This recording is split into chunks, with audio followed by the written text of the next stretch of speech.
हो, आज मी बनवले होते छोले भटुरे आणि खायला तर खूप टेस्टी झाले होते आणि बनवायलाही खूप इझी. चला तर रेसिपी बघूया. छोले कुकरमध्ये छान बॉईल करून घेतले. त्यानंतर कढईमध्ये तेल टाकून त्यामध्ये जिरे मोहरीचा तडका दिला. त्यानंतर त्यामध्ये कांदा टाकून व्यवस्थित फ्राय करून घेतला.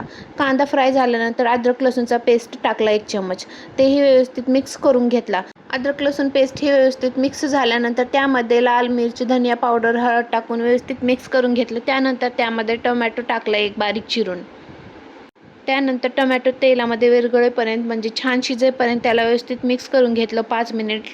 त्यानंतर त्यामध्ये थोडंसं मीठ टाकून व्यवस्थित मिक्स करून घेतलं. त्यानंतर शिजवून घेतलेल्या छोल्यांना मस्त असं मॅश करून घेतलं आणि असे छान मऊसर शिजवून घ्यायचे छोले. लगेचच तडक्यामध्ये छोले टाकून व्यवस्थित मिक्स करून घेतलं. 10 मिनिट बारीक गॅसवर शिजू दिलं. त्यानंतर त्यामध्ये छोला मसाला टाकायला विसरू नका. मी इथं स्किप केला आहे. त्यानंतर कोथिंबीर टाकून घ्यायची मस्त अशी बारीक चिरून.